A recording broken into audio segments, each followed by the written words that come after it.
আসসালামু আলাইকুম সকলকে, কেমন আছেন আপনারা সবাই? আশা করছি সকলেই ভালো আছেন। আজকে একজন বৃদ্ধ মানুষের সাথে কথা বলবো, যে একজন ব্যবসায়ী সেই বাদাম বিক্রি করে তার সংসার চালায়। সংসার চালানোটা এটা এক ধরনের যুদ্ধ। আজকে তার মুখ থেকেই শুনবো তার জীবনের গল্প, তার ব্যবসার গল্প। চলুন ভিডিওটি সম্পূর্ণ দেখি। আসলে আপনাদের কিভাবে বলি, মুরব্বী বয়োজ্যেষ্ঠ মানুষ, প্রায় 70-80 বছরের বয়সের একটা মানুষ এখানে আসলে দোকান করতেছে, যে কিনা আসলে আপনারা দেখেন এখানে টাকা গুনতেছে উনি একটা বাদাম বিক্রি করে। এটা আসলে বিভিন্ন জায়গায় বিভিন্ন ধরনের বাদাম নামে পরিচিত।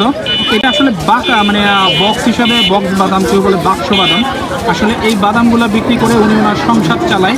এই বয়স্ক মানুষ আসলে। চাচা কেমন আছেন আপনি? চাচা ভালো আছেন? এই যে চাচা, আমরা আপনার সাথে একটু কথা বলি। চাচা আপনি কেমন আছেন? একটু জোরে বলেন চাচা। বয়স কত চাচা? 70-এর উপরে। এই বয়সে আপনি এই যে দোকান করতেছেন, আপনার ছেলে ফেলে নাই চাচা? উনি আসলে বাদামের দোকান করে। এটা আসলে এই বাদামটার নাম কি চাচা? এটারে বলা হয় কাঠবাদাম। আসলে কাঠবাদাম বলতে আমরা যেটা চিনি, কাঠবাদাম, পেস্তা বাদাম বা কাজু বাদাম, ওগুলো আলাদা। এটা আসলে বক্স বাদাম বা বাক্স বাদাম বলে পরিচিত। চাচারে আসলে কি বলে বুঝাবো, ওনার বয়স প্রায় 80 হয়ে গেছে। এখনো উনি ওনার সংসারের জন্য উনি কাজ করে যাচ্ছে। আমরা দোয়া করি আসলে চাচার জন্য। চাচা এই বাদামগুলো কত করে বেচেন চাচা? 50 টাকা আলি বেশি। এই যে বাদাম আপনারা দেখতে পাচ্ছেন, এটা আসলে ভাঙলে, এই ভাঙার পরে এটার ভিতরে কিছু ছোট ছোট আমাদের আসলে চীনা বাদাম যেরকম, ওই রকম বাদাম বা কাজু বাদাম দেখছেন আপনারা যারা, ওই রকম কতগুলো 8-10টা বা 15-20টা পর্যন্ত বাদাম হয়। ওই বাদাম উনি আসলে পার পিস এখানে 10 টাকা, 15 টাকা, 20 টাকা সাইজ অনুসারে বিক্রি করে। চাচার জন্য দোয়া করি। এরপরে ইনশাল্লাহ দেখা হলে দেখি আমরা ওনার জন্য কোনো সহযোগিতা বা সাহায্য করা যায় কিনা। আপনারা আসলে ভালো থাকবেন। এই যে একজনে বাদাম কিনলো। ভাই কয় টাকাটা কিনলেন আপনি বাদামটা? 15 টাকা। 15 টাকা বাদাম কিনলেন। আপনার কোনো বাদামের ব্যাপারে কোনো অভিযোগ আছে? না, আমার কোনো অভিযোগ নাই। সাথে কথা বললাম, বাদামগুলো ভালো।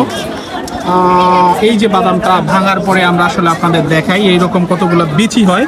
বিচিটা এরকম ছোট ছোট, এরকম 10-15টা একটা বাদামের মধ্যে বিচি হয়। উনি একজন কাস্টমার ছিল। আসলে আপনারা দেখতে পাইলেন। টোটাল আমি যতটুকু পারলাম ততটুকু দেখাইলাম। এখানে অনেক মানুষ আছে। আসলে এই উদ্দেশ্যে সবসময় দোকান চলে না, এরকম মেলা বা কোনো উৎসব হইলে উনি আসলে বাদাম বিক্রি করে। হাটে বা দোকানে, রাস্তায় বা কি বলে বাজার বলতে যে এরকম জায়গা আছে, উনি ওইখানে বাদাম বিক্রি করে থাকে। এই বাদামগুলা বাদামগুলা কি চাচা আপনার নিজের গাছের? না। বাদাম কোথায় পাইলেন চাচা? কত করে কিনছেন চাচা? উনি গাছ কিনছে, ওনার গাছে বাদামের দাম কিরকম পড়ছে চাচা? বাদামের দাম মনে করেন যে 7-8 টাকা। 8 টাকা বাদাম কিনে 10 টাকা আসলে বা 15 টাকা বিক্রি। তো আপনারা বুঝতেই পারছেন। আসলে এক কথায় এখানে বলার কিছু নাই, সব ব্যবসা।